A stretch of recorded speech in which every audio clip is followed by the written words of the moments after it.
आइए सीधे मुद्दे पर आते हैं। आज के इस विश्लेषण में हम दुनिया की सबसे कुख्यात और रहस्यमयी जगह की गहराई में उतरने वाले हैं। एक ऐसा द्वीप जिसने पूरी दुनिया को झकझोर कर रख दिया, लिटिल सेंट जेम्स, जिसे आज हम और आप एप्स्टीन आइलैंड के नाम से ज्यादा जानते हैं। और देखिए, आज हम सिर्फ ऊपरी बातें नहीं करेंगे, हम सीधे उन सबूतों, कानूनी दस्तावेजों और एक क्रिएटर की उस दुस्साहसिक घुसपैठ के जरिए ये समझेंगे कि असल में आज वहाँ की स्थिति क्या है। तो चलिए इस निषिद्ध क्षेत्र के अंदर छिपे अंधेरे की सच्चाई को उजागर करते हैं। आगे बढ़ने से पहले जरा इन शब्दों पर गौर कीजिए।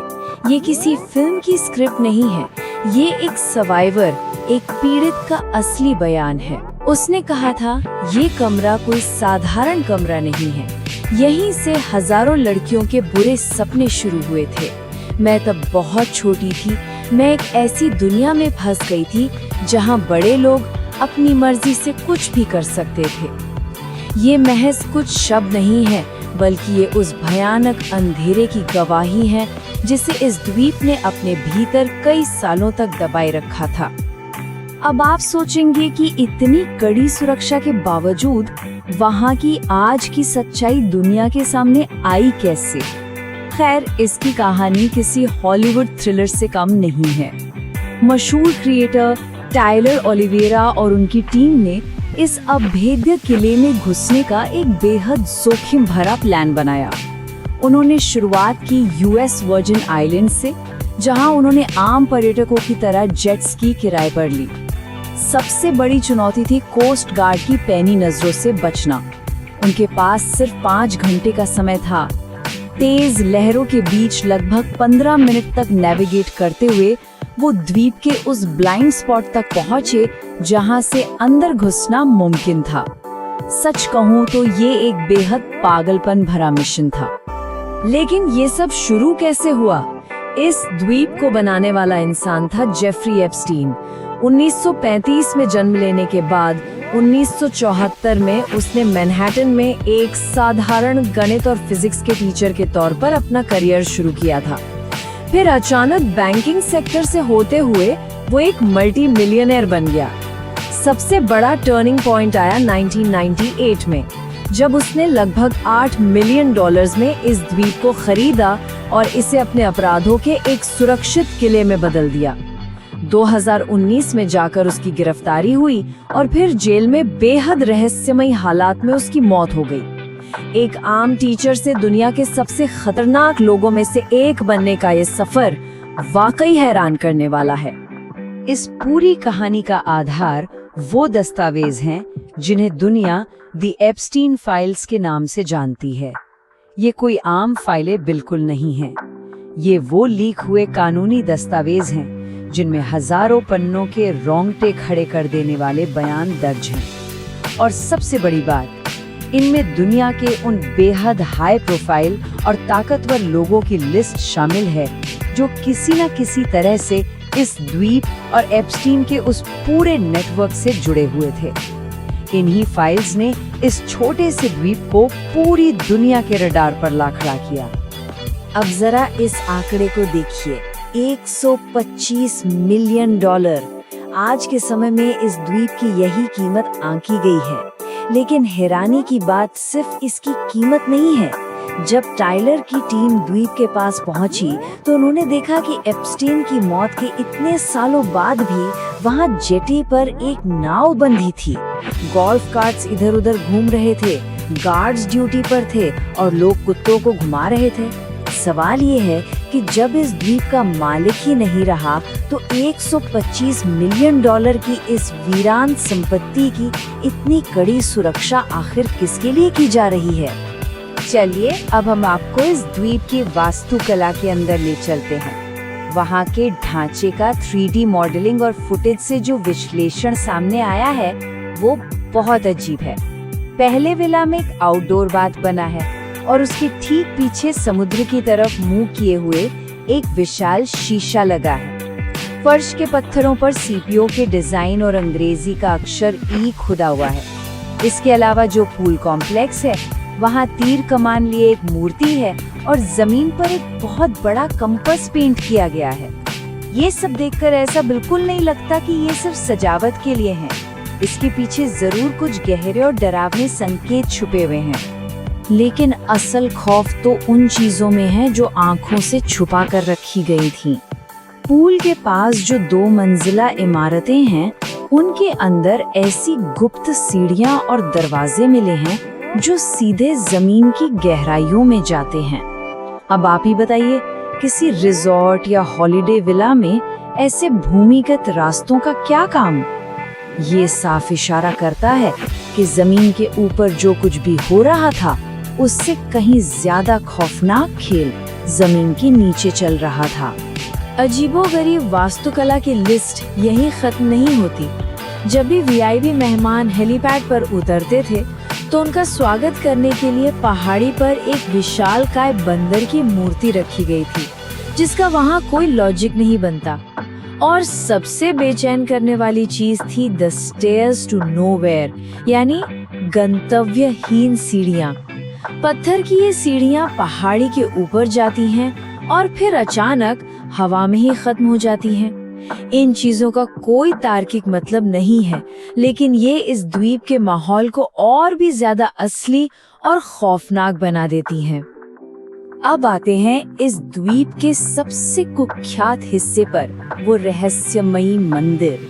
इसके अतीत और वर्तमान की तुलना आपका चौंका देगी। पहले इस मंदिर में एक शानदार नीले रंग की गुंबद थी, सुनहरी सजावट थी और सामने एक बहुत बड़ी सूर्य घड़ी रखी थी। लेकिन टाइलर के कैमरे ने जो आज की सच्चाई दिखाई, वो बिल्कुल अलग थी।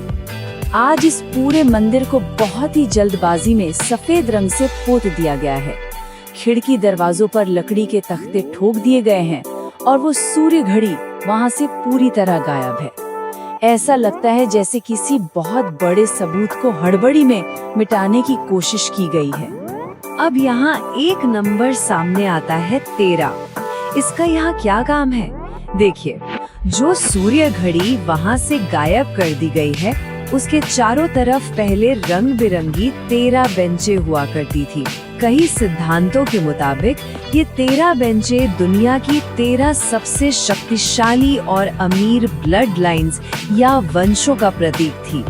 ये महज एक थियोरी हो सकती है, लेकिन जिस तरह से इस द्वीप का चप्पा चप्पा डिजाइन किया गया है, उससे ये तो पक्का है कि यहाँ कुछ भी इत्तेफाक नहीं था।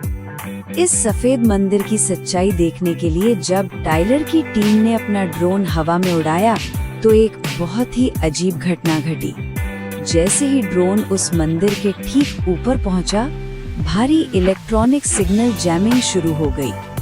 ड्रोन का कनेक्शन टूटने लगा और उसे तुरंत वापस बुलाना पड़ा। अब जरा सोचिए, अगर ये जगह बिल्कुल खाली है और इस मंदिर में कुछ नहीं है, तो वहाँ इतने शक्तिशाली जैमर क्यों एक्टिव हैं? आज भी वो भारी सिग्नल्स को क्यों ब्लॉक कर रहे हैं? इन इमारतों और डिजाइनों को देखते हुए हमें एक पल के लिए भी ये नहीं भूलना चाहिए कि इन दरवाजों के पीछे असली कीमत किसने चुकाई थी। एक और पीड़ित का बयान सुनिए। उसने सारी हदें पार कर दी, मुझसे ऐसे काम करवाए जिन्हें मैं मुंह से बोल भी नहीं सकती, और सब खत्म होने के बाद वो मेरे हाथ में $300 थमा देता था। ये है इस विलासिता के पीछे की वो घिनौनी और कड़वी सच्चाई जिसे कोई भी महंगी वास्तुकला छिपा नहीं सकती। अगर हम इस द्वीप के कामकाज को समझें, तो ये महज एक वेकेशन स्पॉट नहीं था, बल्कि एक पूरी तरह से आत्मनिर्भर और निगरानी से लैस किला था। पेड़ों के पीछे एक पूरा सर्विस एरिया छिपा था, जहां समुद्र के पानी को पीने लायक बनाने वाला प्लांट और बड़े बड़े जनरेटर लगे थे। पहाड़ों को काटकर सीधे बंकर बनाए गए थे और सबसे ऊंची चोटी पर एक बहुत बड़ा टेलीकॉम टावर था, जिससे पूरे द्वीप पर वाईफाई रिपीटर जुड़े थे। इसका सीधा सा मतलब है कि द्वीप के हर एक इंच पर 2400 घंटे नजर रखी जाती थी। बिना उनकी मर्जी के परिंदा भी पर नहीं मार सकता था। ड्रोन के फेल होने के बाद टाइलर ने एक बहुत बड़ा रिस्क लिया। वो खुद पहाड़ी के उस खड़ी ढलान पर चढ़ गए और सीधे उस बंद प्रार्थना कक्ष के सामने जा पहुँचे। बिना किसी अलार्म के ट्रिगर हुए वो वहाँ खड़े थे और उनके सामने खड़ा था सबसे बड़ा सवाल। इन ताज़ा सफेद रंगी हुई दीवारों के पीछे आखिर छिपा क्या है? एक ऐसा कमरा जिसे चारों तरफ से सील कर दिया गया हो, जिसके बाहर आज भी जैमर काम कर रहे हों। उसके अंदर ऐसा क्या दफन है जिसे वो दुनिया से हमेशा के लिए छिपाना चाहते हैं? और बस वहीं से हालात बेकाबू हो गए। एक निर्माण स्थल के पास सुरक्षा गार्डों की नजर टाइलर पर पड़ गई। फिर शुरू हुई एक रोंगटे खड़े कर देने वाली दौड़। गार्ड्स चिल्लाते हुए उनके पीछे भागे और टाइलर को अपनी जान बचाने के लिए पहाड़ी ढलान से सीधे नीचे समंदर की तरफ भागना पड़ा। वहाँ उनके दोस्त जेट स्की लेकर उनका इंतजार कर रहे थे। एकदम खड़ के किनारे से होते हुए अंतर्राष्ट्रीय पानी की तरफ भागना, वो पल वाकई किसी की भी धड़कनें रोक सकता था। टाइलर तो अपनी बहादुरी और एक जेट स्की की मदद से वहाँ से भागने में कामयाब हो गए, लेकिन क्या हर कोई इतना खुशनसीब था? इस अंतिम पीड़ित के बयान पर ध्यान दीजिए। मैंने उससे गिड़गिड़ाकर कहा कि प्लीज रुक जाओ, लेकिन उसके रुकने का कोई इरादा नहीं था। मैंने डर के मारे अपना स्कूल भी छोड़ दिया। यही सबसे बड़ा और दर्दनाक सच है। उस क्रिएटर के पास भागने का रास्ता था, लेकिन उन अनगिनत लोगों के पास कोई जेट स्की नहीं थी। वो उस सिस्टम के सामने पूरी तरह असहाय थे। ये सब देखकर दिमाग में एक बहुत ही गहरा सवाल उठता है। आखिर लोग इस अंधेरी दुनिया को क्यों चुनते हैं? किसी के पास इतना पैसा, इतनी ताकत होने के बावजूद वो इंसान ऐसे घिनौने अपराधों का साम्राज्य क्यों बनाता है? इस मानसिकता को समझना बहुत जरूरी है। होता क्या है कि जब किसी के पास असीमित दौलत आ जाती है, तो समाज के बनाए गए सारे नियम और सीमाएं उसके लिए खत्म हो जाती हैं। सोचिए, जब किसी इंसान को दुनिया की हर सुख सुविधा मिल जाए, तो सामान्य खुशियां उसे उबाऊ लगने लगती हैं। इसके बाद शुरू होती है निषिद्ध फैंटेसी की वो खतरनाक तलाश। फिर इंसान दूसरे इंसानों पर पूरी तरह से नियंत्रण करने का खोखला खेल खेलने लगता है। दौलत सिर्फ एक औजार बन जाती है इंसानियत को रौंदने के लिए। इस नैतिक पतन को बॉब मार्ले की इस मशहूर बात से बेहतर कोई नहीं समझा सकता। उन्होंने कहा था, कुछ लोग इतने गरीब होते हैं कि उनके पास सिर्फ पैसा होता है। एप्स्टीन के पास दुनिया भर की दौलत थी, ताकत थी, लेकिन अंदर से वो इंसान पूरी तरह से खोखला और दिवालिया था। वो द्वीप उसकी विलासिता का नहीं, बल्कि उसकी उसी गरीबी और घटिया मानसिकता का एक जीता जागता स्मारक था। आज वो द्वीप भले ही वीरान पड़ा हो, उसकी दीवारों पर सफेद रंग पोत दिया गया हो और शायद बहुत से सबूत मिटा भी दिए गए हों, लेकिन पीड़ितों के जो घाव हैं, उन्हें कोई रंग नहीं ढाक सकता। आज का हमारा ये विश्लेषण उन बहादुर महिलाओं को समर्पित है, जिन्होंने अपने डर की जंजीरों को तोड़ा और इस खौफनाक सच्चाई को दुनिया के सामने लाने की हिम्मत जुटाई।